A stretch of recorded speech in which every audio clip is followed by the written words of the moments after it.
Forget Me Not by Regulus. Only written with an X, only I have no fucking idea how to pronounce that. But I probably wrote it down, so just there. That's the name.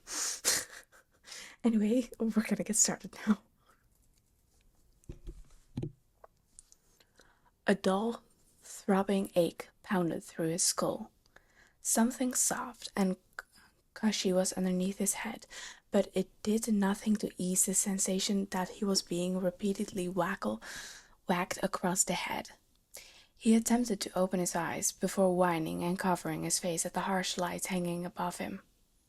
"Mr. Potter?" James moaned as he opened his eyes again, relaxing once the lights dimmed. The matrolly woman hovering above him must have covered the windows. "I apologize for the sensory overload," the matrolly woman said. "How are you feeling?" "My head hurts." "To be expected." She pursed her lips, grasping his chin and prodding his forehead with the tip of her wand. He groaned and tried to pull away, but either he was more weak than he realized, or she was deceptively strong. You did take a rather nasty fall. Is there any pain elsewhere or only in your head?" "My back's a bit sore." He tried to focus on anything other than the sharp prodding of a wand. Otherwise I'm fine." "Well, there doesn't seem to be any lasting damage elsewhere." "Right." He glanced around. "Sorry, I've forgotten your name. I'm James. Do we know each other?" The woman paused. A deep frown creased the lines of her face. "Madame Pomfrey. Do you know where you are, Mr. Potter?" "Yes," he nodded. Of course he knew who he was. "Hogwarts?" Madame Pomfrey frowned deeper. "Do you know what year it is?" James tried to think. Maybe 1977? "Correct," she murmured. "I would have liked more certainty on that. It is currently the 26th of November in 1977. Do you know what year of schooling you are in?" "Seventh." "What position do you play in Quidditch team?" "Chaser." Madame Pomfrey inhaled and exhaled sharply. "Do you know what happened to land you in the hospital wing?" I didn't think so." She tilted her head. "One moment, please." The matron swiped away in a flurry of red and white robes, leaving James alone. Now that he was more awake, he recognized the familiar environment of the hospital wing. He still wasn't sure about Madame Pomfrey, but he knew she was a healer. It felt right. As for himself, he knew who he was, but he couldn't remember what happened. Madame Pomfrey said he took quite a fall, and he did know he was on the Quidditch team. Maybe he was hurt during a match. Except that didn't feel right. There was usually a match in November, but wasn't that around the middle of the month? Not the end, surely. "Hello, Mr. Potter." James glanced up to the new people standing beside his bed. One was a rather tall and thin man with long white beard and strangely colored robes. The other person was a stern-looking woman with tartan skirts and black hair pulled into a tight bun. "Hello," he greeted with a feeble smile. The woman instantly turned to Madame Pomfrey. "You were right." "Mr. Potter," the man hummed, "do you recognize anyone here?" James looked between them. Madame Pomfrey." "Anyone else?" He glanced at the stern woman. "Are you a teacher?" "I am." She relaxed a little. "I thought so. It felt right." "Felt right?" Madame Pomfrey scrutinized him. "Like you being a healer. It made sense." He glanced at the man. I'm not sure. You're important, right? You're like my boss." The man laughed. "I am headmaster of Hogwarts." "Oh, are you new?" Of course he wasn't James's boss. He didn't work. He was a teenager. Headmaster Dumbledore has been headmaster of this school for decades. Madame Pomfrey pursed her lips. And I have been your head of house and transfiguration professor since you arrived, the other woman sniffed. My name is Minerva McGonagall. Is any of this familiar to you? Sort of. The throbbing of his head increased as he clutched his forehead. When you said your name, it made sense. You being my teacher made sense. I know that I know you, but I can't remember your names, or if we've met before. This is most concerning, Dumbledore frowned. We must figure out what nature of the spells Mr. Snape used. I shall go and ask Horace to call him in for a meeting. It seems he missed out on some crucial details from his account of the altercation. Dumbledore left, and James looked at the two women who were murmuring to each other in low, hurried voices. James pursued the rest of the hospital wing. While nothing jumped out as overly familiar, there was a sense of comfort of being in the infirmary. Like his body remembered the place, even if he didn't. Am I allowed to leave? McGonagall blinked at him. Do you have plans, Mr. Potter? James felt his cheek warm. I don't know. I just feel like I should be somewhere else. Classes, perhaps? No, that's not it. Of course it's not, McGonagall said, sounding tired. The day your band of mischief makers prioritize classes will be the end of us all. Her words sparked something in James's mind. He frowned. Where is... But he couldn't remember what he wanted to say. Are you remembering something? No.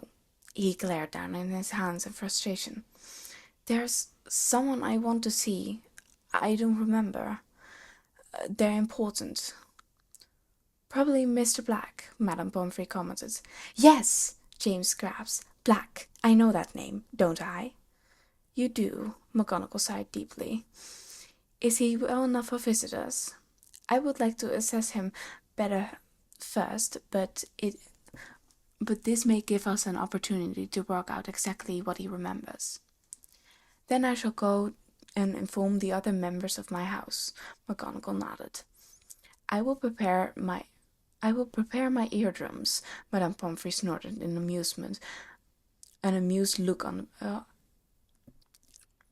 Madame Pomfrey snorted with an amused look at his professor. James felt like he should call something to the professor, some sort of nickname, but by the time he started attempting to wrap his mouth around the word, she was gone. The matron continued to perform a series of tests on him. She had him list teachers, and then she conjured images of them. He managed to match all the names to the faces after a while, but it was difficult. She seemed heartened by his progress. I believe this will be temporary, she declared. You seem to have forgotten the names of people, but you recognize them by faces. At the least, you know what they mean to you, to a degree. You should discern the teachers from the photographs and old ministers. You could discern the teachers from the photographs and old ministers. James nodded and muttered to himself, noting down her thoughts on some parchment with a bright white quill. Murmured as she muttered to herself. Before you could ask her if he could leave again, the doors were opened to the hospital. Doors were opened, and the doors to the hospital wing swung open, and a voice cried, "Where is he?" James jumped at the noise before, and warmth fluttered through his chest. A boy came stumbling through the curtains around his bed. Lightly tanned skin, stormy grey eyes, long black hair. Immediately, James felt like he knew him. "Hello," his soul sang. "I know you. Do you know me?" "James," the boy breathed. "Hello." Madame Pomfrey cleared her throat. "Before you begin your usual diuretics, Mr. Black. It appears Mr. Potter is suffering from temporary amnesia. Amnesia? He cannot remember people. She frowned.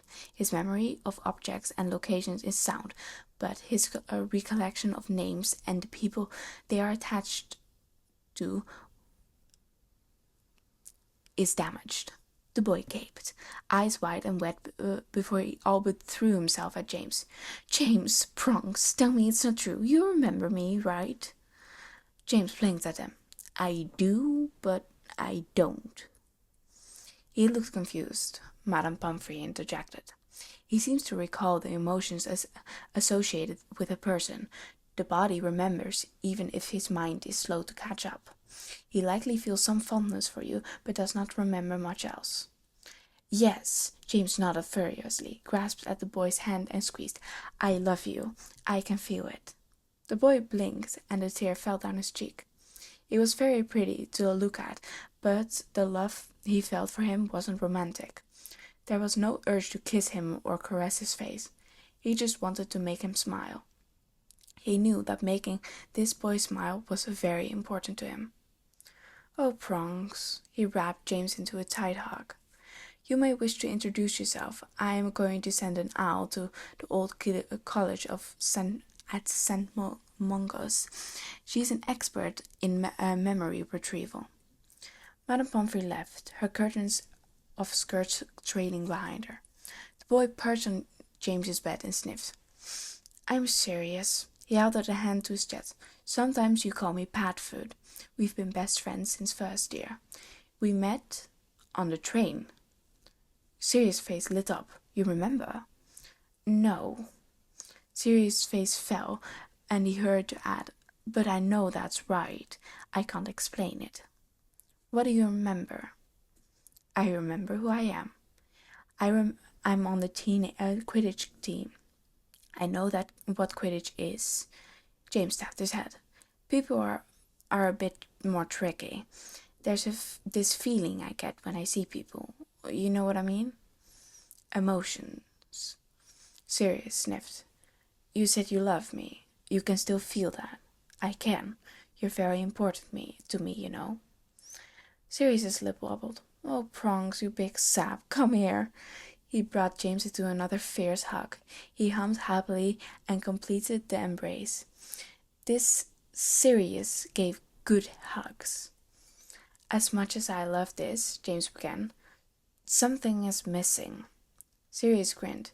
You didn't think you only had one friend, right? After much convincing, Madame Pomfrey allowed James to leave the hospital wing so long as someone was with him at all times. James promised he wouldn't wander around, but he felt a twinge of regret at the words. Did he usually wander around? His memories were mostly gone, but he could remember a certain thing about himself. He liked Rxgulus. He enjoyed running through the forest. He regularly sent letters to his parents, although he didn't know them any more than he knew a complete stranger. The walk back to Gryffindor Tower was bizarre. He recognized many of the hallways and staircases, but he couldn't remember any of the portraits or the students who smiled at them along the way. One girl in particular stood out to him and seemed baffled when he blinked at her smiling face. That's Amelia Bones, Sirius told him after they rounded the corner. You're friends. James thought that made sense. His chest hadn't warmed the moment he saw her like it did with Sirius, but he felt a foggy sense of recognition. He liked her. They were friends. Just friends, James nodded. Sirius' expression was strange. Are you expecting to find someone who is more than just a friend? Yes. His body burned with want. James didn't understand the feeling. Maybe he had a partner, but surely if he had a lover, then Sirius would know. Unless it was a secret? James could see himself wrapped around a secret relationship, a torrid love affair, a rendezvous only held in the dead of night in shadowy corners. They approached the portrait of a large fat lady in the brink of a pink frog, in a bright pink frog. She smiled winningly at both of them. Sirius said something about a dragon in Latin, and the portrait swung over. A dull sense of understanding struck him once he looked around. Entering Gryffindor Tower felt like coming home. He smiled as he surveyed the room, catching some people by the eye and feeling a vague sense of recognition. 3 girls approached him the moment the portrait slammed shut behind them. One was a tall blonde with brown eyes and a scar on the lower lip. One was a petite girl with coily hair and warm brown skin. One was a plump redhead with freckles all over her face. All 3 of them looked concerned and relieved to see him. They didn't feel like strangers to him. He knew they were friends, even though he didn't know any of their names. "James Merlin, finally! Snape is a foul git," the blonde girl started furiously. "Are you all right? What happened?" "Ladies," Sirius held up a hand. "Slow down." James smiled awkwardly and held out a hand to shake. "Hello." The girl wearing the deep purple lipstick frowned. "What's the matter with him?" He's lost his memory, Mary." Sirius grimaced. At their horrified expression, Sirius hurried to add, "Madame Pomfrey thinks it's temporary, but for the meantime... well, James, why don't you tell them?" James tried for another kind smile. They looked so upset that on his behalf they must have been good friends. "Hello, I'm James. We must have been friends, but I really can't remember." "Oh," the redhead covered her mouth. "What are your names?" "Mary." "Lily." "I'm Marlene." The blonde furrowed her brows. "What do you remember?" Sirius began explaining that he only seemed to remember places and the emotions certain people invoked, but James stopped listening. He couldn't stop glancing up the stairs. For some reason, he really wanted to go and find something. "I hope your memory comes back soon." Mary squeezes his arm. "Feel better soon," Lily nodded, with downturned lips. Marlene patted his shoulder. "Maybe you should take him to bed." "Thanks," James smiled. "Have a nice day." Lily snorted. Wow. Confused, he watched the 3 leave, all laughing and muttering to each other. He turned to Sirius in befuddlement, and his friend only laughed and nudged him towards the stairs. "Did I upset them?" "No, mate, it's just funny how polite you are." "Am I not usually?" "You are, but this is different. I guess it's easier to laugh than get upset over being treated like a stranger by someone you've known for almost 7 years. James frowned. "Maybe I should apologize." "For what, mate? You've lost your memory. We can hardly blame you. It's Snape's fault." That name invoked a vicious dislike in his chest, and he scowled. "I don't like him." "Good, you shouldn't. He's a slimy little prick, and he's also the one who did this to you. Come on, let's find Moony. He might have some idea on how we can get your memories back." He entered the dormitory, and the sight of a lanky boy with scars sprawled out across one of the beds with a book in hand made him smile so wide his cheeks hurt. "Moony!" Sirius called. The boy startled and shut right up. With a warm smile, he stood and held his arms out, and James happily threw himself into his arms. They were almost the same height, with only about an inch between them, and he squeezed Moony tightly and snuggled into his shoulder. "Oi, why didn't I get a greeting like that?" Moony laughed and squeezed James back. "Sod off, Badfoot. Good to see you finally awake, Prongs." James pulled back and held his shoulders. "Is Moony your actual name? It feels like it's you, but also not. Does that make sense?" The boy frowned and looked over his shoulder accusingly. "Don't look at me. He's lost his memories. He remembered Hogwarts and Quidditch, but not us." "Typical." "Oh, but get this. He knows how we make him feel. Isn't that adorable?" Sirius threw himself on one of the beds and grinned at him teasingly. James turned back to the boy with wide eyes. "Moony?" "Remus." he corrected, patting James's arm. "My name is Remus Lupin, but you can call me Moony, so much as I may as well get a name change. But you all call me Moony so much I might as well get my name changed." James smiled. "That's a nice name. I love you, Remus." Remus mirrored a fond look. "Oh, you're right, Padfoot. He's adorable." Sirius laughed. "Isn't he? You should have seen how he spoke to the girls. He tried to shake their hands." "No. Yeah, it's so cute. He's so cute like this. Can we keep him as an amnesiac?" James huffed. "Well, now I'm upset. And I'll remember that when I get my memories back, and then I'll..." He frowned. He wanted to threaten something, but he couldn't remember what. "Prank me?" "Yes!" James lit up. "We do that a lot, don't we?" "Unfortunately," Remus sighed, although James could tell he was simply being dramatic. "We've slowed down a bit," a plump boy said, as he entered with a large bag slung over his shoulder. "Hello, Pranks. I'm Peter. Marlene filled me in." James smiled widely. "Peter! So nice to meet you." He watched Peter sit on the bed closest to the bathroom, and he realized the only empty bed must have been his. He sat down and hummed. "Slowed down?" Peter shrugged, and he kicked off his shoes. "You've been preoccupied lately." He shared a sly look with Sirius, who grinned. "Any idea why that may be?" James looked between his three friends. They were fishing for something, but he didn't know what. With a shrug, he laid back.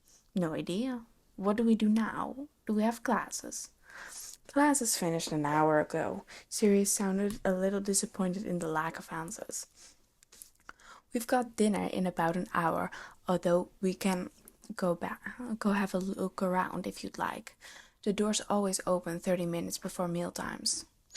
James hummed. For some reason, he wanted to go somewhere in particular, but he didn't know where.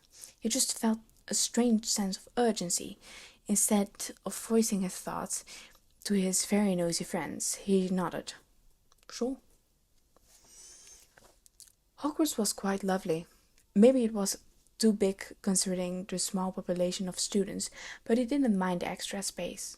It made running up and down the corridors much more fun.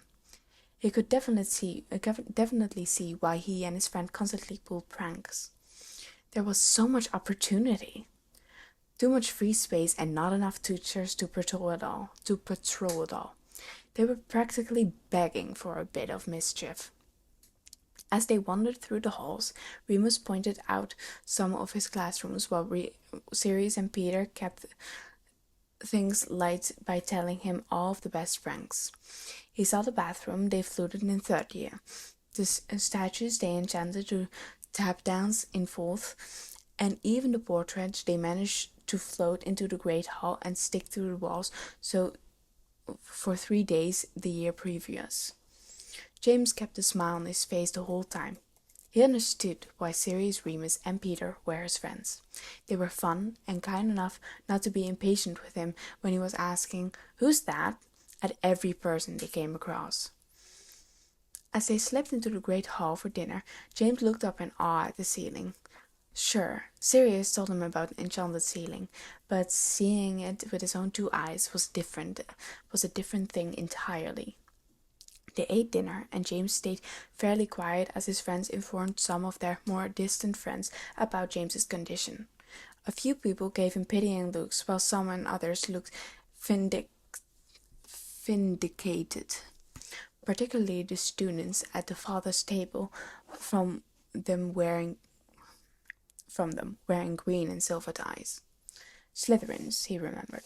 For some reason, he didn't really like them, but he didn't know why. He turned to Remus and asked about their deal, what their deal was, and he answered in a very clipped tone that Gryffindors and Slytherins didn't get along. It was a silly house rivalry thing, but it was a tale as old as time. Apparently, James leaned into that rivalry a lot as a preteen. He felt a bit embarrassed to learn that. Maybe he didn't know the full story, but it seemed foolish and petty to despise someone purely because of their house.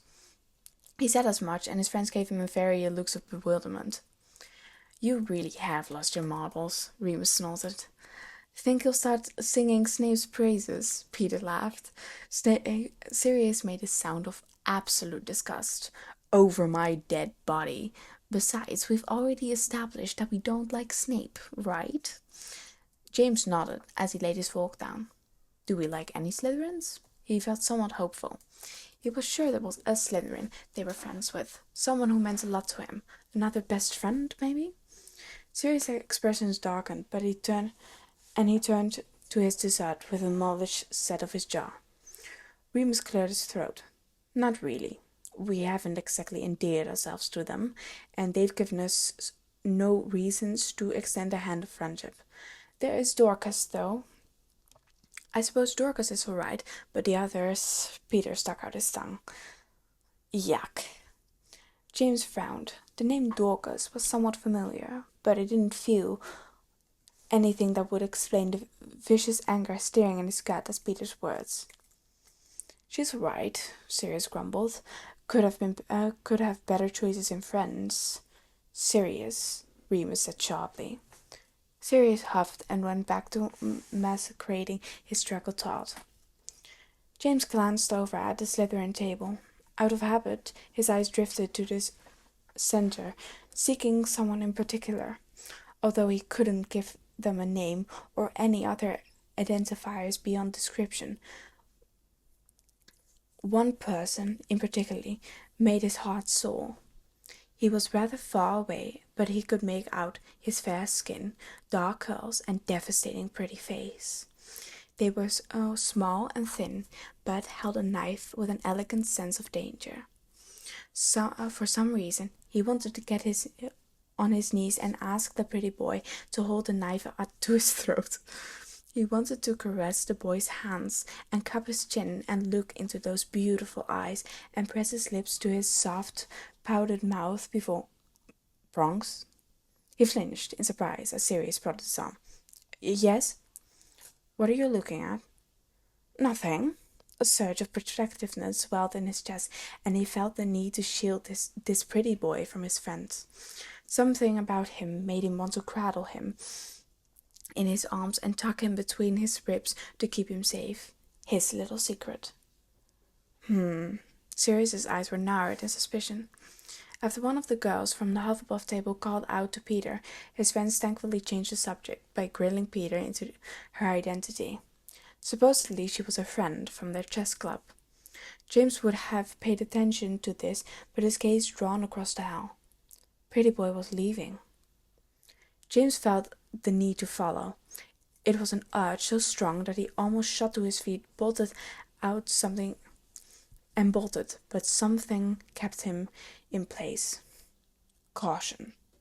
He waited a while longer, engaging in small talk with his friends and reintroducing himself to other people around the table as he slowly worked on his dessert.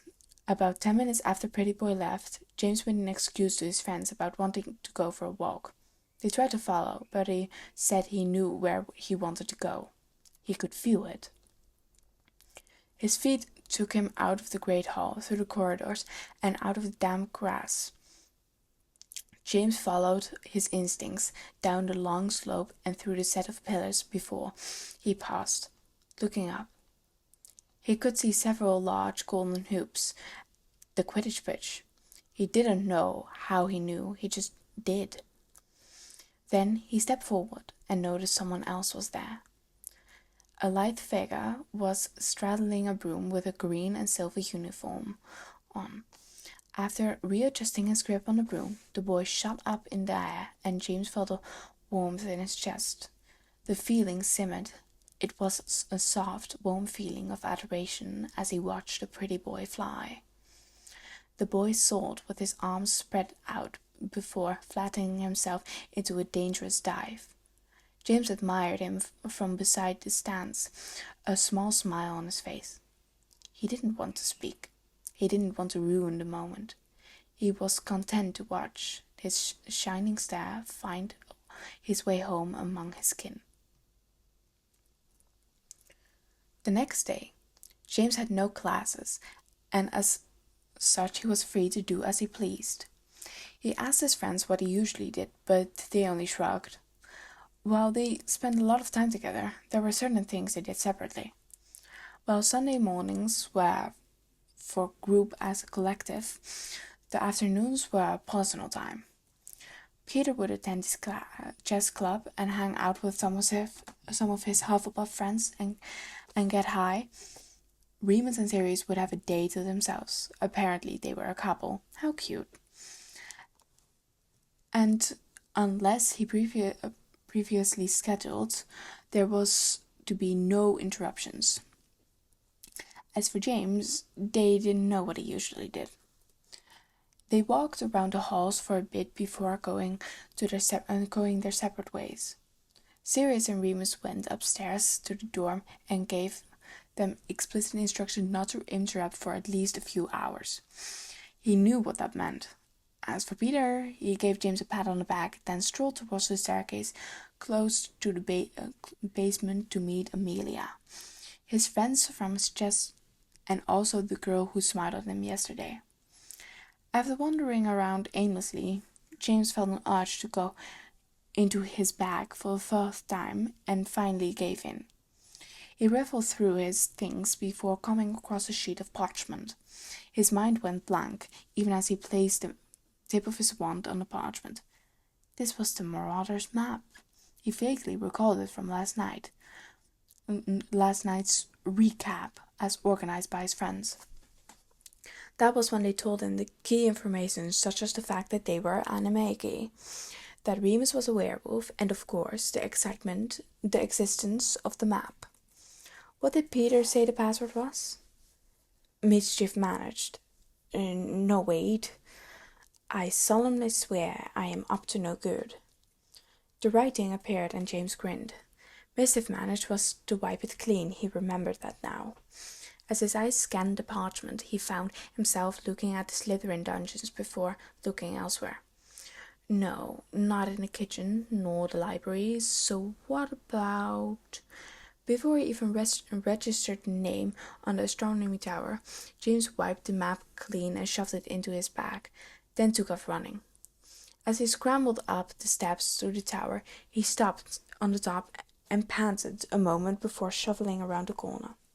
Pretty boy. The boy's back was turned, but James would recognize that slim, athletic figure in those dark curls anywhere. The sound of his footstep must have alerted the boy, because he turned gracefully and James's mind went blank. Beautiful. The boy was beautiful. With white doll-like green eyes, pink pouty lips, and sharp cheekbones, he was the most beautiful person James has ever seen. His glossy lashes twitched as he looked at James and lowered his lip and jutted out as he frowned at what he saw. Potter, you are lovely. The boy blinked. Excuse me? Exquisite, handsome, perfect. He stepped forward. How are you real? Are you real? I know there are ghosts in this school, but were you descended from Phila, or perhaps from Lady Aphrodite himself? He tilted his head like a curious cat. The rumors are true. You have lost your mind. Forgotten some things, he admitted, taking another step forward. Gorgeous, gorgeous, gorgeous. He smelled amazing. Not you, though. I swear I could never forget you. I've been wanting to see you since I woke up. I know that now. I believe you have confused me with my brother. Your brother?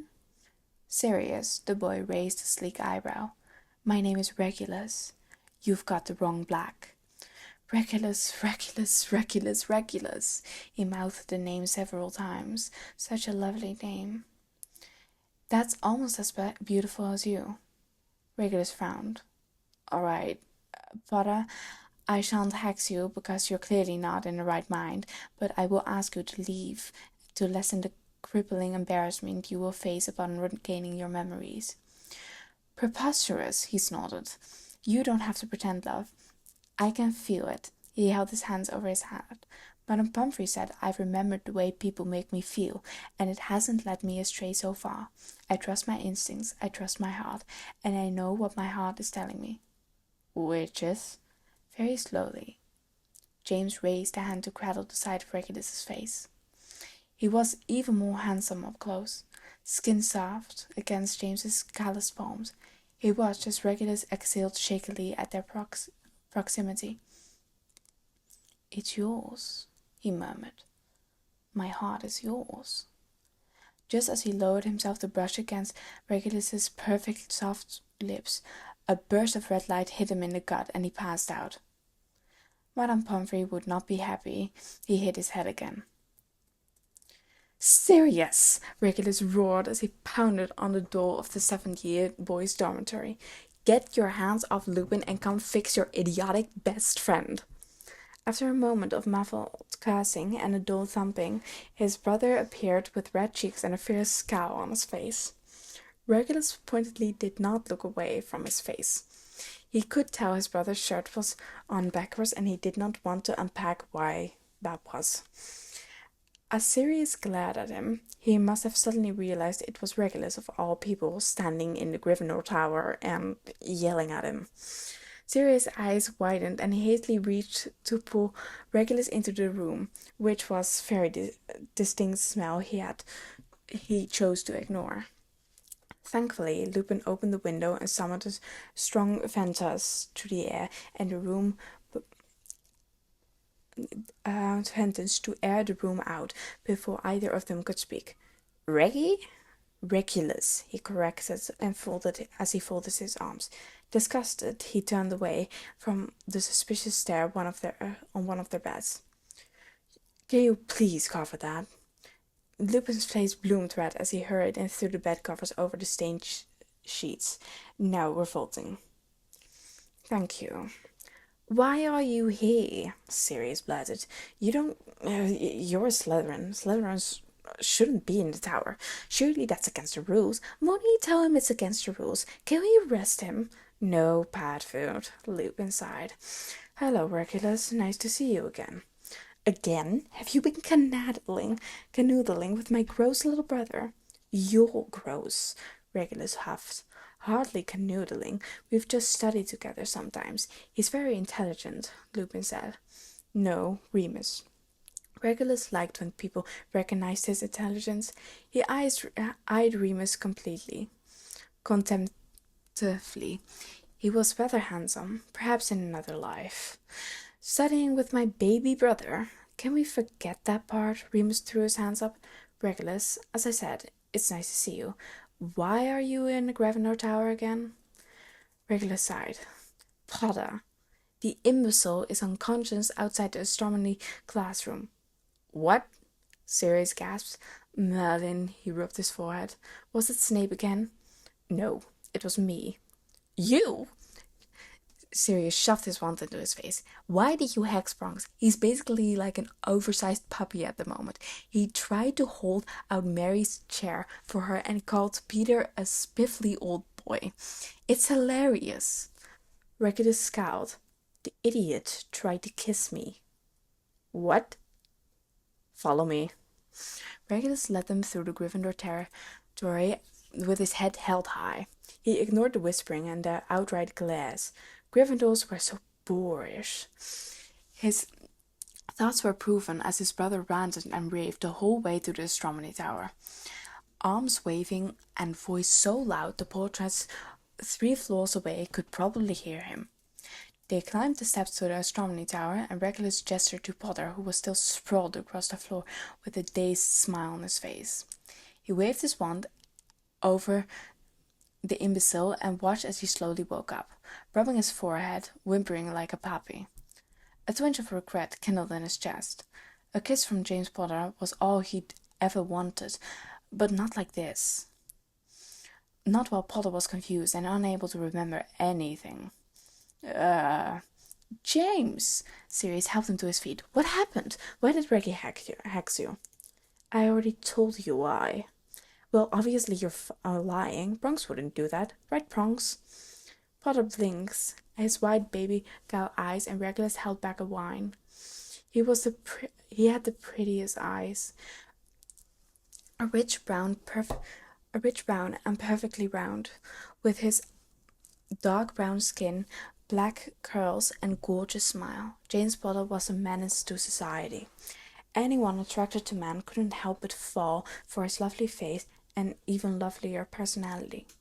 His physique only made his desire worse. Such a tall, muscular frame. Regulus could climb him like a tree. Do what?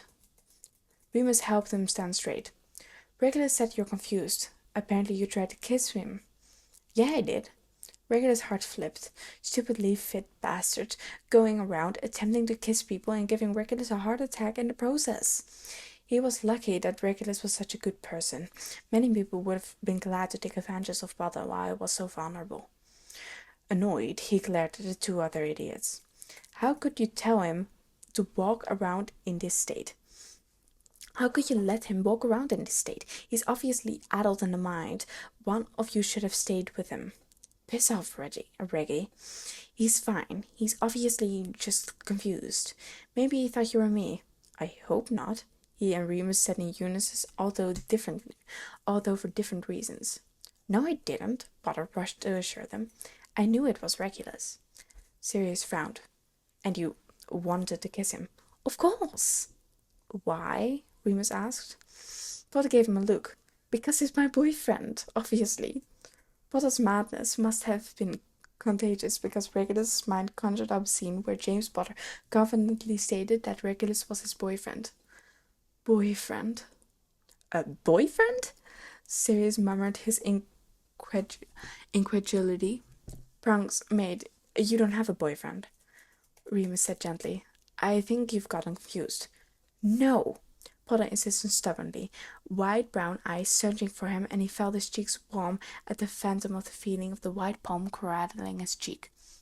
Madame Pomfrey was right. I can remember how people make me feel, and I know how Regulus makes me feel. Remus softened. All right, but Regulus isn't your boyfriend. Yes, he is. Regulus folded his arms. He wasn't, but oh, how he wished he was. But he couldn't pretend like they were a couple. The most they'd done was speak a few times, and sure, those moments were incredibly special to him. Their intimate talks and late-night conversation on the Quidditch pitch, the astronomy tower, or in the kitchens meant the world to him. James made him feel special, made him feel seen. But they were just friends. Maybe friends was too strong. He liked to think Potter was his friend, but did he feel the same way? He's definitely not, Sirius spat. I'd know if you two were together. He has been sneaking around a lot, Remus muttered. Right, so you might have a boyfriend. Maybe you're just confused and think it's Reggie. Still stubbornly shaking his head, Potter said, I know how I feel. I don't want anyone else. I want Regulus. He is my boyfriend. Potter, he cleared his throat. We aren't together. The look on James's face was devastating, and he looked completely crushed. But not? No. James looked at him with sad eyes before suddenly slumped into the ground and clutched his heart. Ouch. James! Sirius dropped to his knees. Remus hurried to do the same, which left Regulus standing awkwardly as Potter began finally tug at his own hair before passing out in Remus's arms. Great. Regulus killed James Potter, the boy of his dreams. How typical. They had to give a lengthy statement to Madame Pomfrey. She was not happy with Regulus for hexing him, but she couldn't actually blame him for sending Potter into some sort of seizure. In her words, his mind was overloaded with information, and his body gave up to give himself a break from the emotional turmoil. Regulus avoided Remus's very knowing eyes. That boy knew too much. Before Regulus could leave, Madame Pomfrey gave him some rather horrible news. I'm sorry, could you repeat that? Madame Pomfrey set him a pinched look. You will have to indulge in Potter's fantasies. His mind is built out of splinters, and at this moment of time, Anything too disruptive, too fragile to the fragile peace in his mind will cause him to keep passing out, thus resetting all progress he may have made. Are you saying he has to date him? Sirius shrieked. All he has to do is not outright refuse Potter's claims. I will not pretend to be his boyfriend, Regulus refused. That is cruel. You don't have to kiss him, Remus suggested. Just talk to him and maybe don't hex him again. Sullenly, Regulus folded his arms. How was it fair that he was getting everything he'd wanted in the worst way possible? His deal with Potter taunting me for the rest of my life once you fix his mind? No, thank you. I'll spare myself the humiliation. We won't let that happen, Sirius insisted. Regulus stared at him in shock. Look, I'm not too happy about this, but I don't like seeing James in the hospital. All you have to do is not be a little shit to him. You know, James. We'll just say you're taking it slow, and he'll be the most javelous bastard around. Language. Apologies. He nodded to Madame Pomfrey. Please, Rag. I'll owe you a massive favor. Just let him do most of the work. He already thinks you're together, which is the hardest part done, because who on earth would have wanted to date you? Regulus scowled. What I meant to say, Sirius hurried to add, is that James is good. He's kind. He won't mistreat you, even if this charade ends, and we'll be here anyway. We'll do the talking, clear things up. Regulus sighed. He didn't want to. He really, really didn't want to. But it felt cruel to mess with Potter's confused brain even more, but it felt cruel to mess with Potter's confused brain even more, but he also didn't want to see him lying in the hospital wing until Snape reversed whatever he'd done. Who else would keep him company during the late-night stargazing session? Do you know when this will be fixed? Madame Pomfrey sighed. It appears that Mr. Snape invented his own alternative version of a befuddlement jinx. No one near as powerful as Obliviate, but it has scrambled his brain enough to cause temporary amnesia. We believe it should clear up within a week or two at most. See? Only a week, Sirius begged. Please, Reggie. Regulus sighed. Fine, but I'm not holding his hand. Regulus was holding James Potter's hand. We didn't want to tell anyone. Regulus recited the lines Remus wrote down. Our relationship is a secret. We're keeping it private. And you're moving slowly. Very slowly, Sirius said a touch too loudly. Kisses are off the table. James's eyes were wide and reverent behind his glasses, but he stared at Regulus. Fuck, he was so pretty. How was Regulus supposed to cope? Of course I knew that, James nodded at him. I would never forget you. I just couldn't figure out why I was feeling that way, but I know how much you mean to me. Regulus's cheeks warmed as James caressed his hand. Thank you, James. You are so lovely, James said with a sappy smile. Sirius narrowed his eyes. Oh, I'm sorry. Are we making you uncomfortable? Regulus asked his brother sharply. At this, Sirius's fault in part. This was Sirius's fault in part, so he could just deal with the consequences. Sirius rolled his eyes. Come on, lads. Let's get James back to the dorm. No more madness for the day. Remus laughed. Have you forgotten we need to eat? Kitchens, then. Madame Pomfrey sighed. Madame Pomfrey signed James out with a stern look on the rest of them. They decided that someone should probably stay with James at all times. He was an excellent judge of character, but he was incredibly vulnerable at this moment.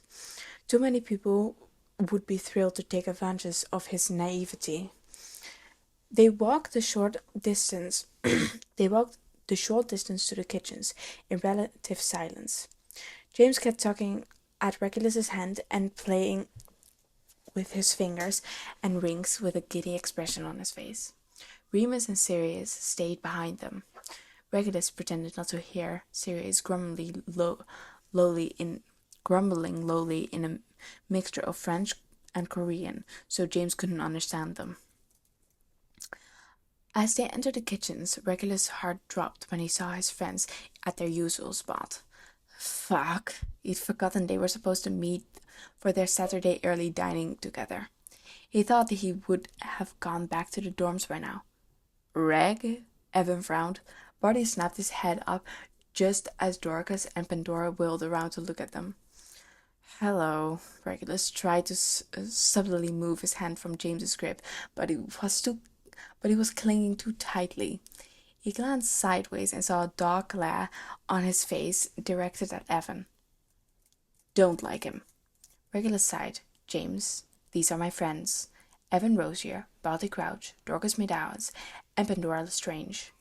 He pointed them all out in turn. James kept frowning. What is this? Dorcas asked with an amused look on her face. The rumors are true. Potter's gone barmy. Barty seemed thrilled.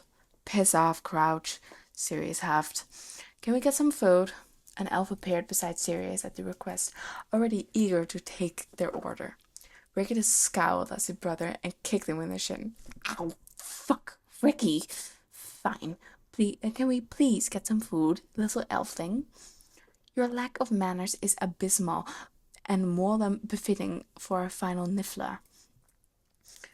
Regulus finally worked his hand out of James's grip and smiled at the elf. Hello, Raleigh. May we have some dinner, please? Absolutely, Mr. Regulus. Thank you. He shook Raleigh's frail hand and took a seat beside Evan. Before he could say a word, James planted himself on the other side, boldly shoving Sirius out of the way. Sirius huffed. And you say I have no manners. At least he has an excuse. James took his hand again. These are your friends? Yes. Do they know about us? Keeping secrets, Reg? Pandora grinned.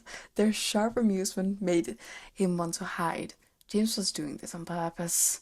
No, they don't. Well, James frowned. My friends know.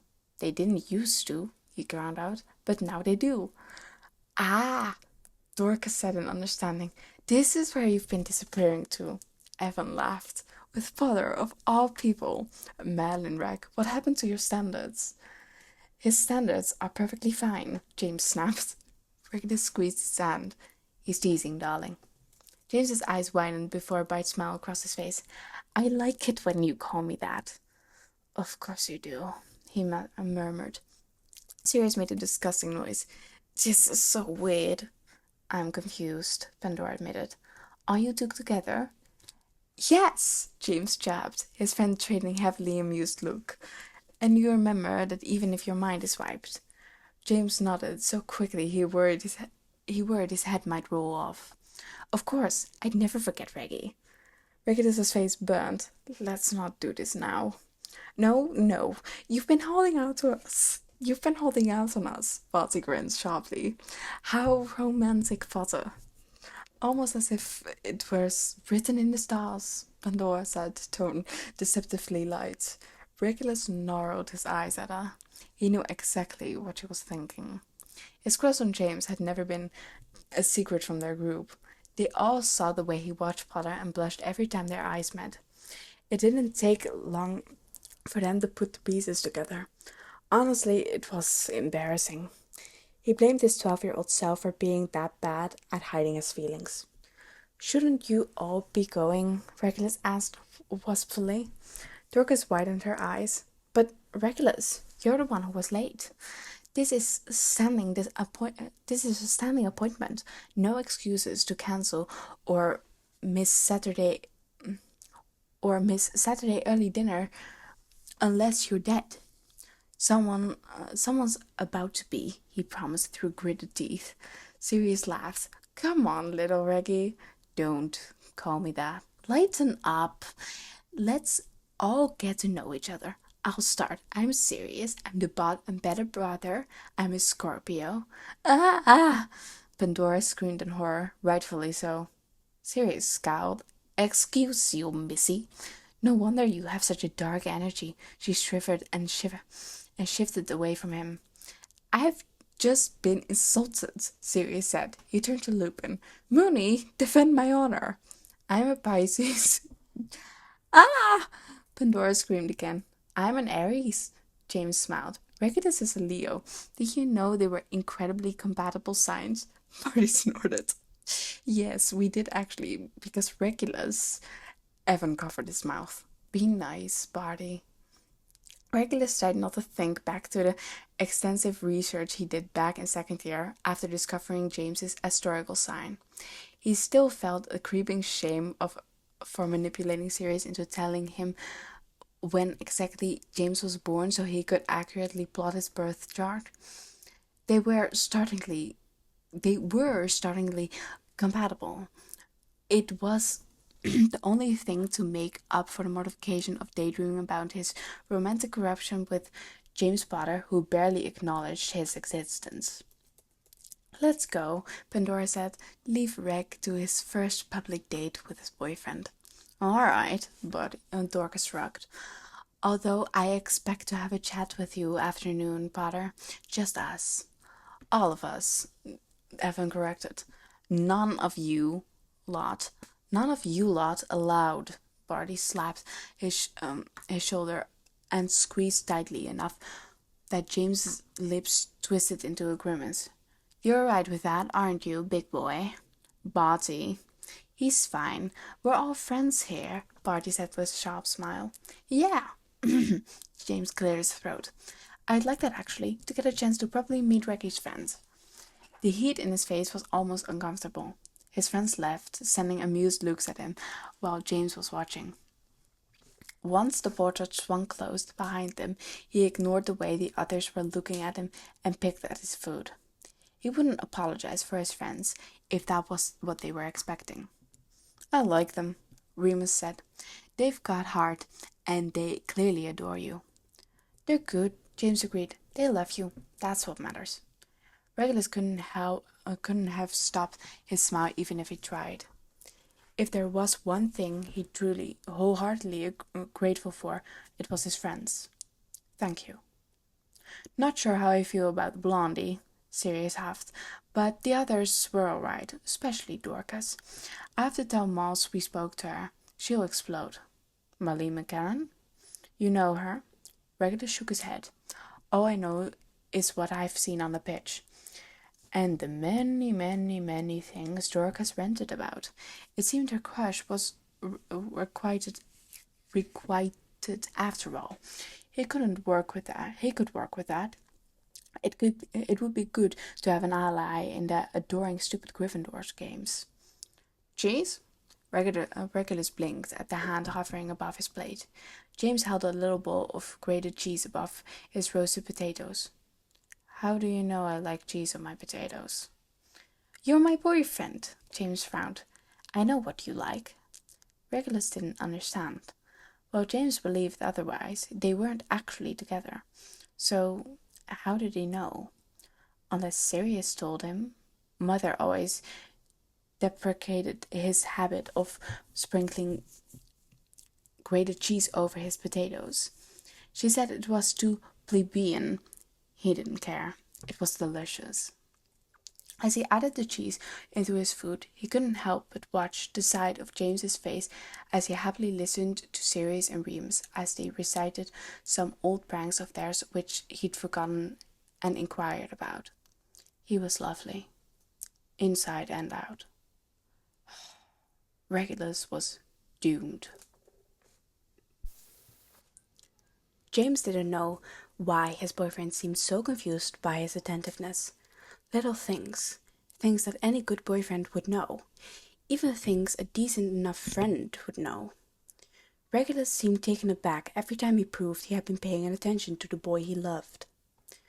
When James brought him cheese for his potatoes, when James asked if he'd like to fly before bedtime because Regulus always preferred to fly at night, when James handed his scarf to him on Hogsmeade trip because Regulus always got cold easily. When James held his hand, when James complimented him, when James sent him little notes throughout the day to remind him that he was thinking about him, when James smiled at him widely across the hallway, when James handed him a hairband he always kept on his wrist for him so he could tie his hair back during the difficult revision session, when James carried his bag for him, when James waited for him outside his classes, when James asked him if he would like the last chocolate cauldron in the box. Stupid things, some bigger, some equally innocuous, yet each made Regulus either bloom bright red or caused him to stare at James in complete befuddlement. It was beginning to invoke a deep sense of despair, a growing horror that he was usually nowhere near as attentive as he should be. The thought was enough to send him into a full cardiac arrest. James Potter, a bad boyfriend? Unthinkable! James' boyfriend, a bad boyfriend to Regulus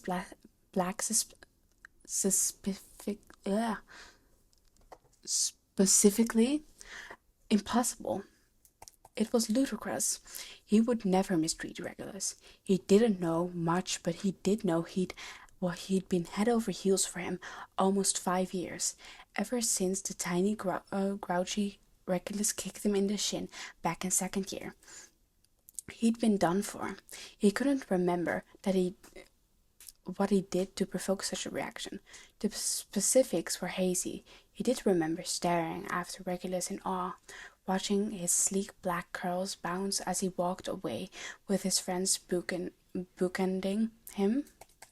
After a week of having Regulus back, he decided to try and figure out how the relationship started. The details evaded him, and it was probably the thing he was most upset about. However, before he could begin his investigation, he was summoned to the headmaster's office. When he saw the tall couple waiting for him on the other side of the door, he instantly knew who they were. He couldn't remember their names or their birthdays or anything about them, but he knew what he felt. Respect, heartfelt admiration, and a warm sense of appreciation for everything they did for him. Love, familiar love. These were his parents.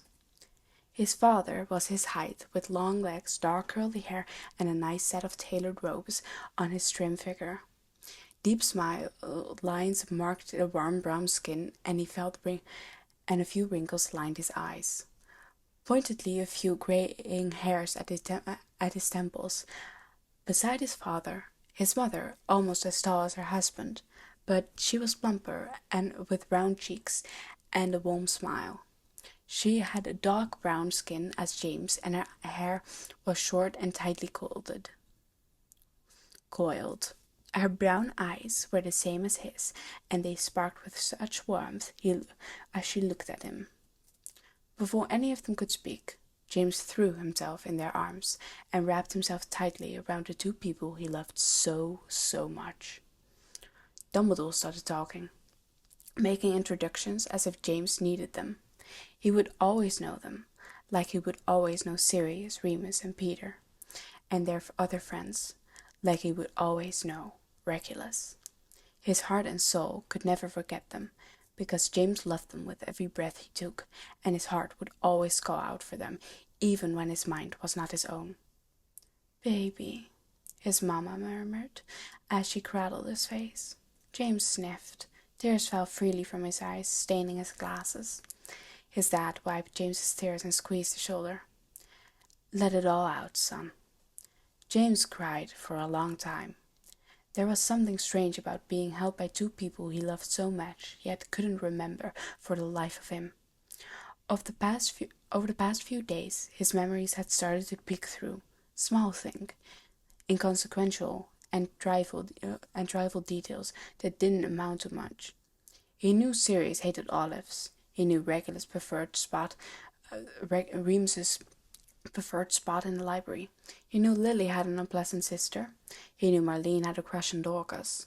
He knew Mary wanted to be a fashion designer. He knew Peter was scared of the dark. And Regulus, He knew so much about Regulus. Again, only small things. His likes, his dislikes, but at least this was something. It seemed the more time he spent with people, the more he remembered about them.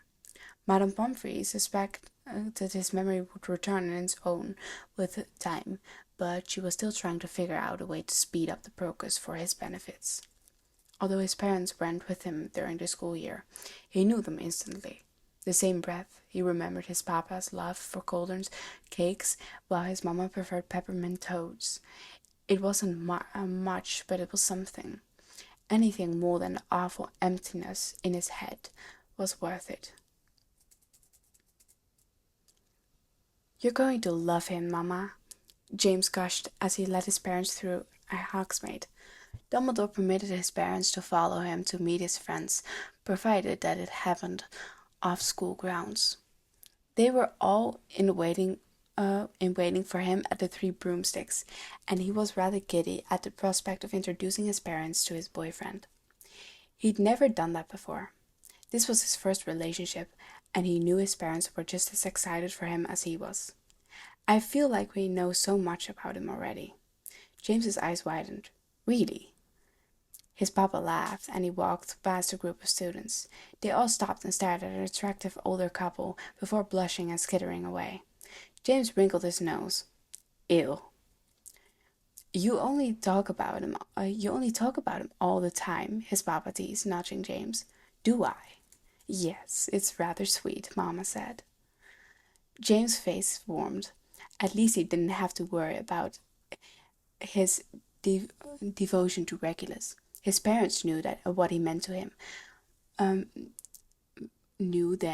If his parents knew, then that meant more than most people would realize. He didn't know how he knew, but he knew he'd had crushes before. He couldn't remember who they were. They were fleeting, unimportant, not like Regulus. He would know Regulus even in the dark. "There they are," his papa suddenly said. "I see Remus. He looks even taller, surrounded by your little friends." James laughed as he shuffled through the crowd. His friends were waiting outside the pub for him. Like his papa said, he could see Remus standing a few inches above everyone else. Barty and Dorcas were next in height and followed by Evan and Marlene. Mary and Regulus were the shortest by far, but he could see Mary's pink shirt and Regulus's shiny black boots through the huddle. "Prongs!" Sirius cried, shoving past Marlene. Is that Effie?" Sirius completely bypassed James and his papa threw himself into his mama's eyes. "I've missed you so much. Why are you here? Have you come to take me home? Please take me home." Mama laughed. His mama laughed adoringly and squeezed Sirius into a motherly hug. "My boy." Sirius snuggled into her arms and James watched them fondly. Something snapped into place and his brain absorbed them. They were close. He remembered Sirius had run away from home, and a moment his mama laid eyes on him, he was all hers. "Remus, Peter," his papa cheered as he dragged them both into a tight hug. His friends laughed and greeted his dad before introducing him to the rest of the friends. After a moment of polite conversation, his papa turned at him and winked. "Now, while I'm thrilled to meet all of you, there's one person in particular I'd like to speak with." Regulus's face was an almost alarming shade of red. He stared at James's papa with wide eyes before ducking his head as Evan murmured something to him. A twinge of irritation plucked at his chest. It was irrational to be unafraid. But he'd always wondered about Regulus's closeness with Evan. He remembered that the moment he laid eyes on the boy sitting in the kitchen, something dark and desperate whispered, "Threat," even though he knew it was ridiculous. "Mama, Papa," he cleared his throat. "This is Regulus, my boyfriend."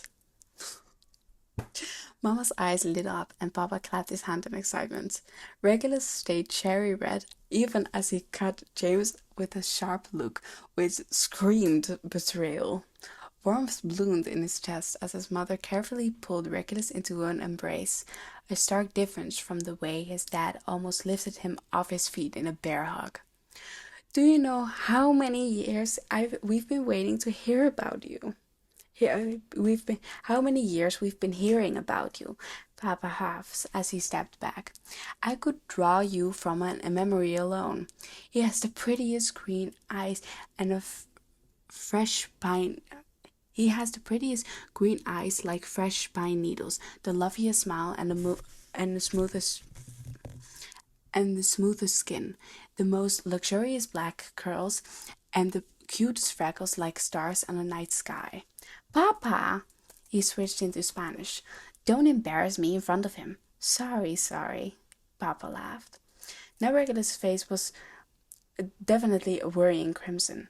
He fretted for a moment. He would explode. He wouldn't explode, would he? Could that happen? No. No, that wasn't possible. But why was Regulus so red around his papa? We'll get going, Lily said, her hand entwined with Mary's, who was giggling. Yes, we'll leave you to it, Dorcas said as she tugged Pandora. Crouch complained but a little, but Rosier whispered something in his hair, and Capital lighted. James waved goodbye as Peter followed along, still engaged in conversation with Marlene, who kept shooting glances towards Dorcas with flushed cheeks. Once they were more or less alone, James stared at Sirius and Remus, the only two who'd lingered behind. Not that he didn't love them, but he'd hoped be it would be just him and Regulus. Clearly, Remus understood the forlorn expression as he wrapped an arm around Sirius and gently guided him away from Mama's warm embrace. Come on, gorgeous, we've got shopping to do. Shopping? You said you helped me pick out a gift for my mom's birthday, remember? Sirius brightened. Yes! Hope isn't going to know what hit her. Oh, Effie, I'm sorry, I have to go. Mommy laughed as she pinched his cheek. Go on, dear. Make sure you make a good impression. She'll be your mother-in-law soon enough, and you want her on your good side. Sirius's face was almost as red as his brother's. They spoke a little more, but James was too distracted looking at Regulus.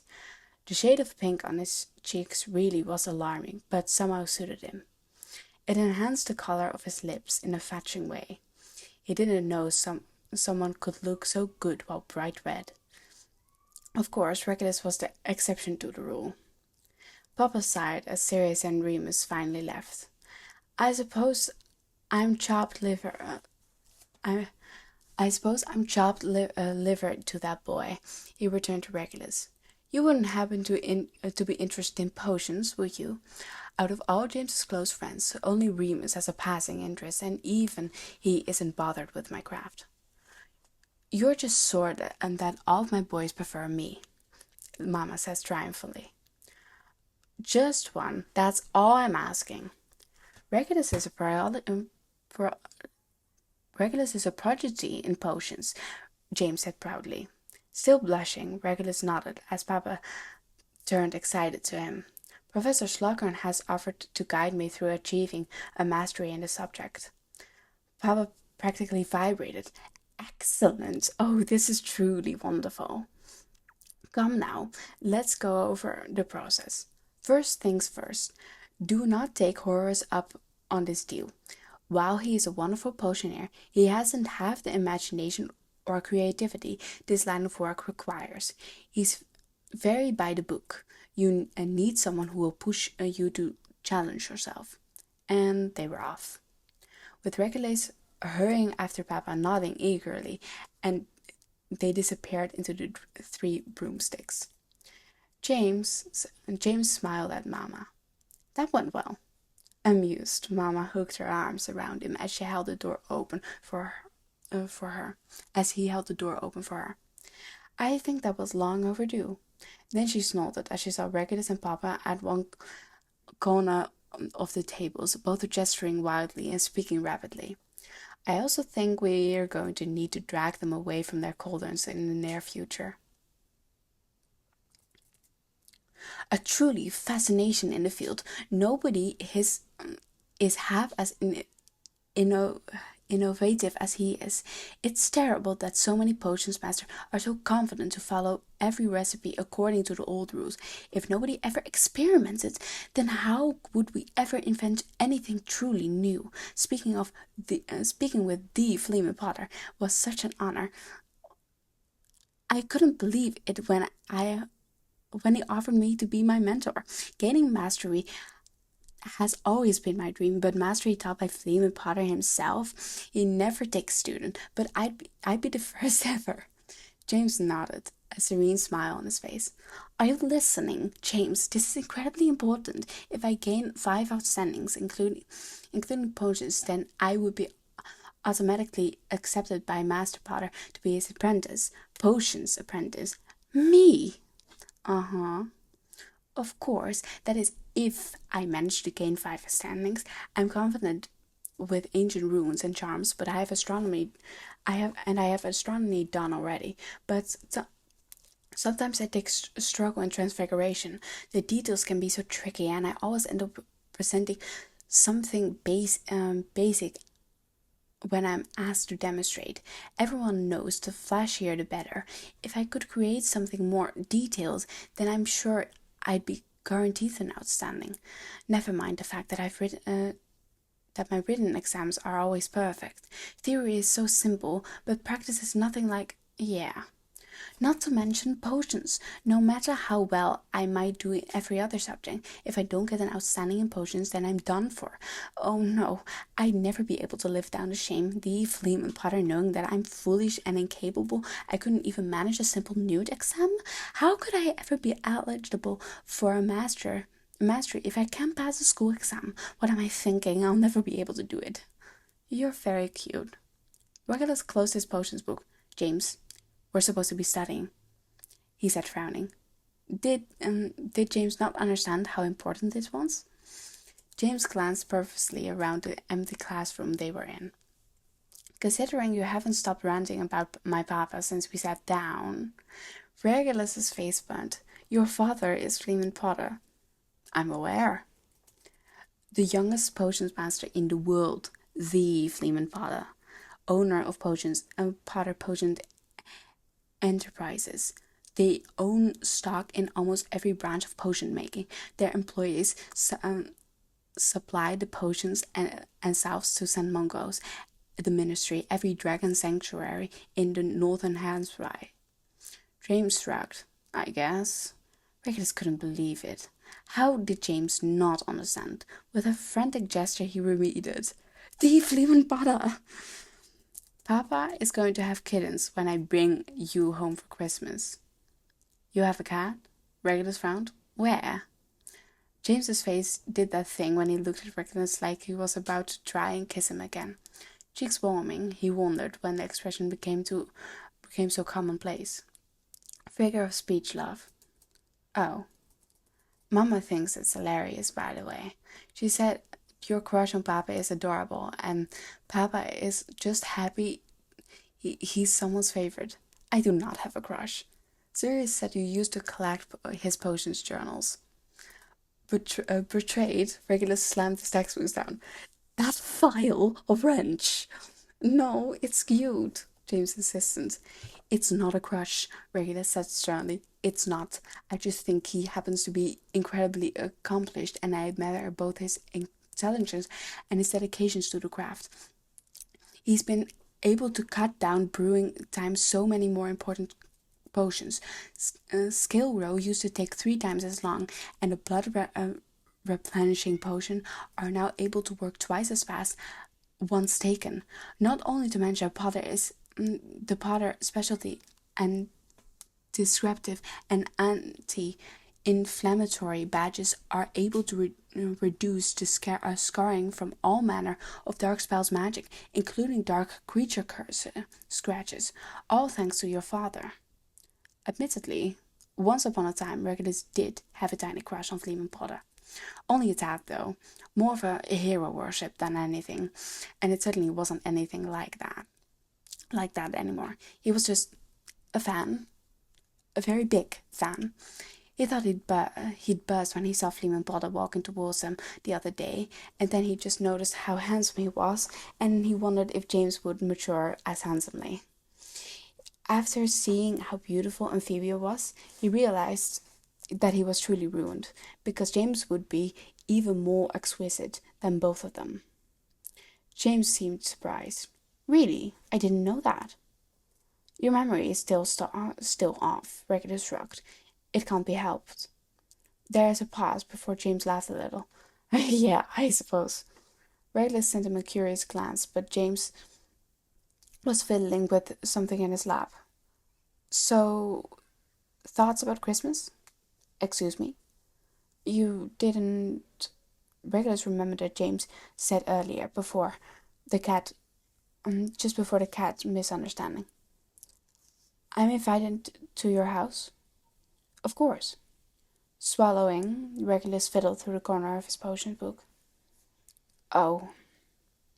Would you like to come? It will be brilliant. We also have a huge tree and we cut down from the forest. It's so authentic. We make a whole day out of it, going searching and then bringing back and decorating it.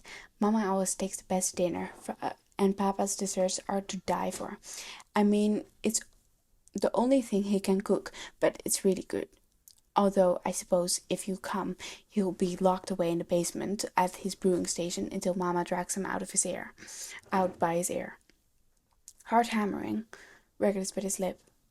Mother wouldn't be expecting him home, since she never liked having him around unless she needed him.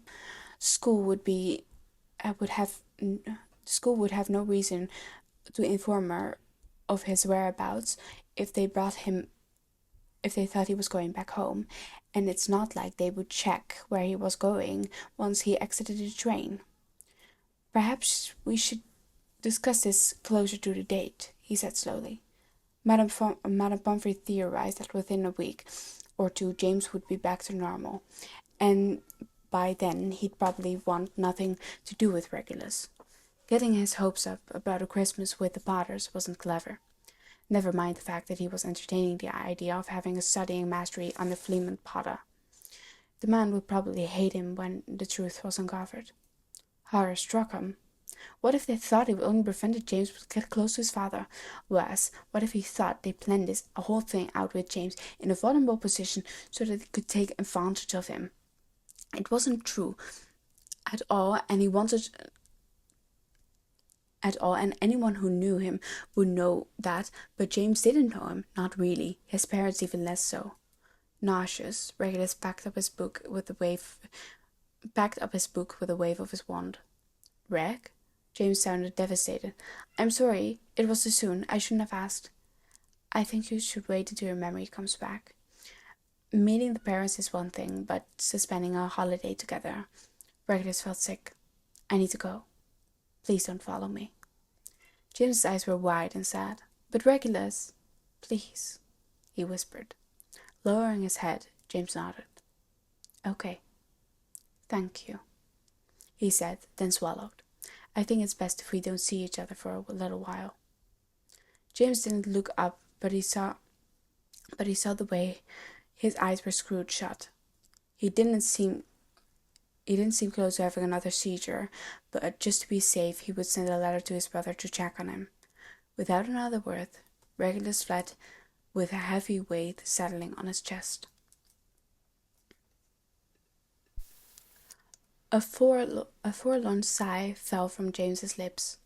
3 days had passed since Regulus fled from their study session, and James hadn't stopped moping since. All he could think about was where he went wrong as he fiddled with a small ring on his hand and traced a little engraving of the phrase in Korean he couldn't decipher. The ring meant a lot to Regulus, a gift from his grandmother, millennia short before she passed. The fact that he had come to retrieve it said everything James needed to know. Regulus hated him. This is driving me mental, he heard a muffled voice outside his curtains. Padfoot, be gentle. I'm being bloody gentle. At least I haven't dragged him into a cupboard by the hair and bolted the door shut. You should be thankful for my restraint. Restraint is the one thing you sorely lack, Remus muttered. Be nice. He's never been heartbroken before, and Madame Pomfrey said he'd still be a bit funny for the next few days until his brain has fixed itself. I can hear you, James said. There was a pause. Then his curtains were ripped open and Sirius loomed over him. James, this is getting ridiculous. I don't understand why you won't just follow my advice. Your advice is terrible. Confronting him is your best option. You don't know Regulus like I do, and your brain is still noodles. If you just talk to him... James glanced away. Sirius' round faltered before dying out. Suddenly, his eyes widened. Oh, Merlin. What? Regulus asked, finally, before giving into his nosiness as he shuffled over to hover by James's bed. James didn't look at him. He kept his eyes on his hands, where he'd just twisted the silver ring Regulus had left behind the last time they'd spoken. It was too small to fit any of James's fingers, but it would just get around the tip of his pinky. That devious bastard, Sirius said. What? Remus repeated. He's fine, Sirius said as he thrust his hands toward him. Look at him. No seizures, no headache, no clueless questioning and puppy dog eyes. He's James again. Remus looked confused for all of 3 seconds. Oh, fuck me, prongs. When? James tried for innocence. When what? He asked lightly. When did you get your memory back? Sirius said in a tight voice. They stared down at him as he'd crept up to his neck. Merlin's bollocks, prongs. Sirius lashed out and whacked him across the shoulder. How long? The days my parents came to visit, he said. James didn't know whether he was seeing all of the people he loved, whether it was seeing all the people that he loved, but his parents went. But as his parents went to leave, watching his papa hug a blushing Regulus while Mama fussing over Sirius and Remus made everything click into place. The memories walloped him with the force of a bludger, and he ended up tripping over. Everyone fussed over him as he stood, but he felt fine.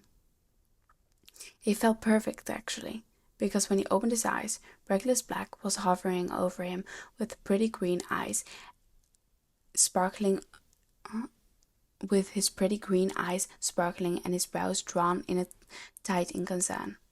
Then he'd felt those soft hands in his, and he'd been too giddy to admit the truth.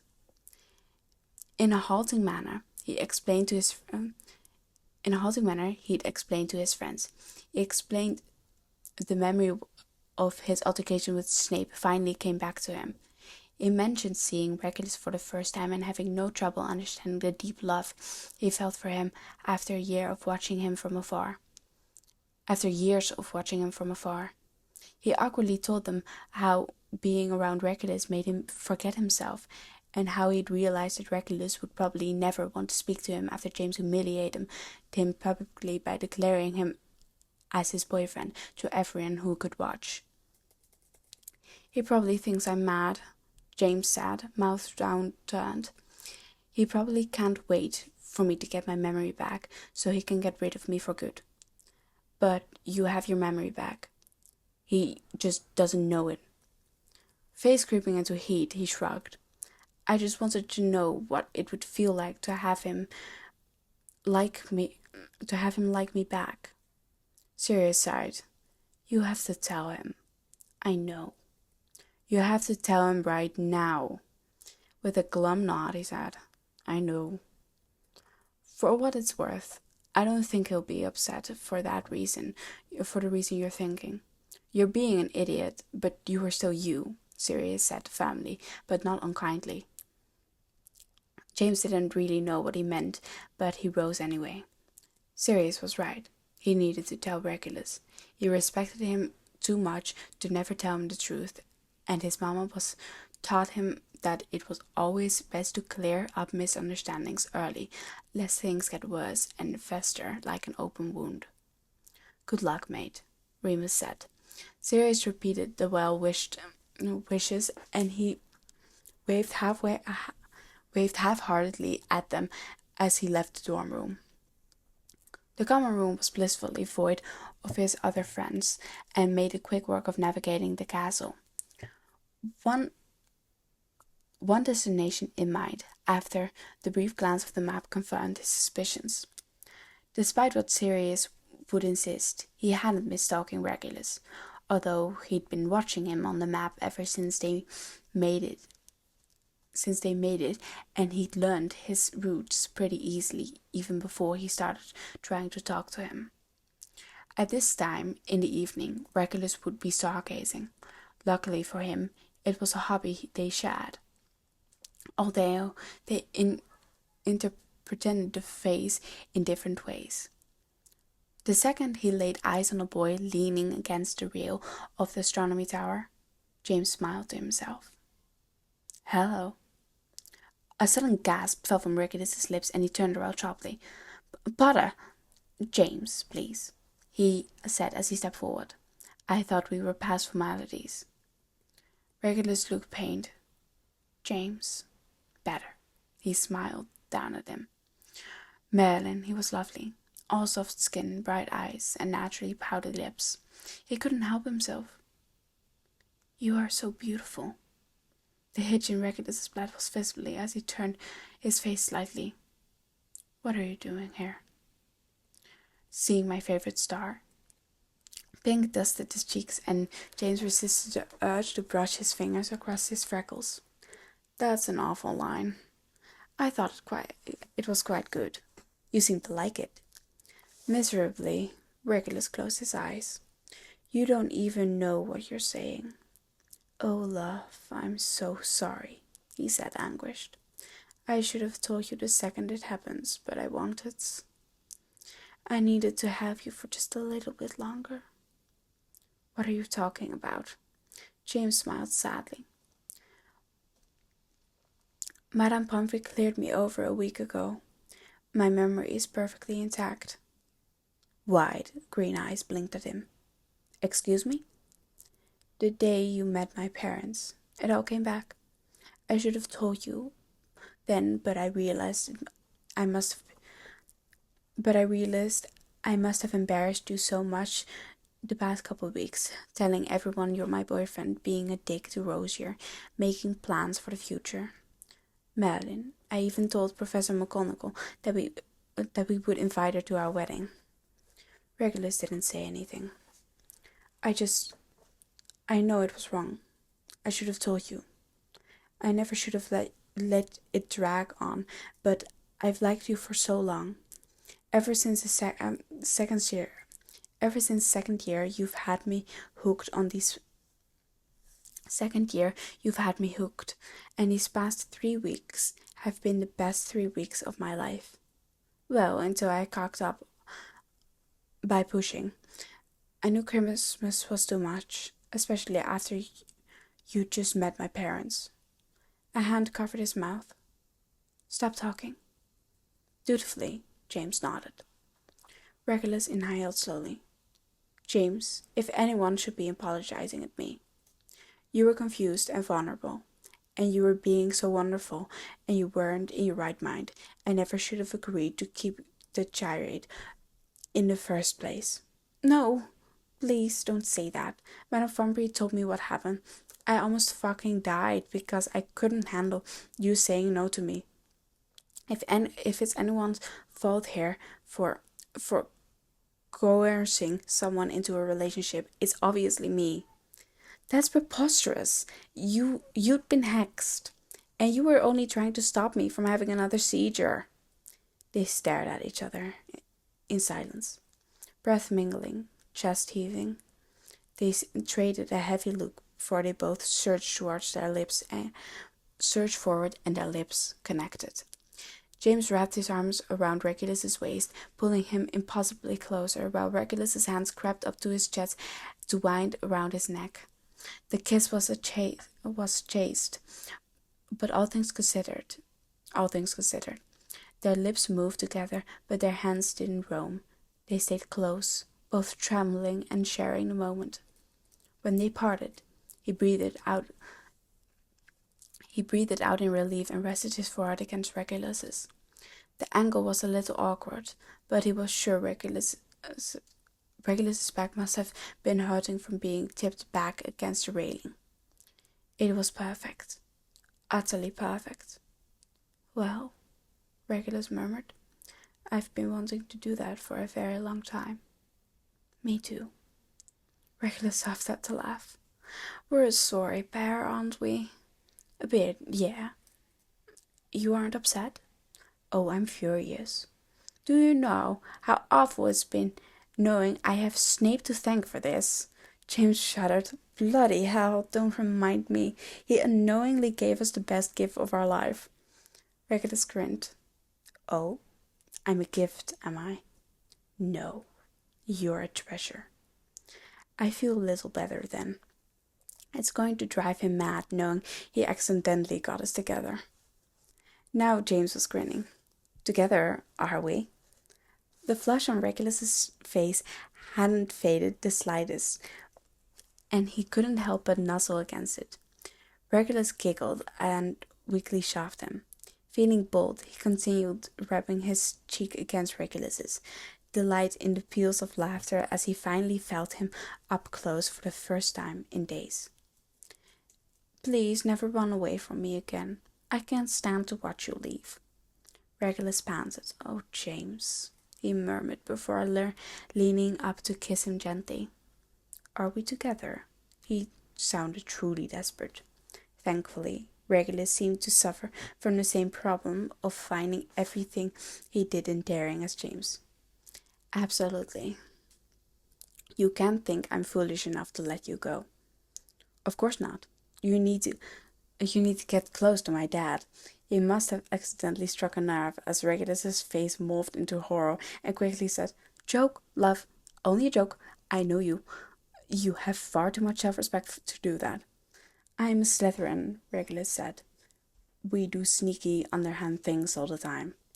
No, not when it comes to your education. You're too clever and you like proving it through your hard work. How do you... I told you, love. I've been a bit obsessed with you for a while. Stalker.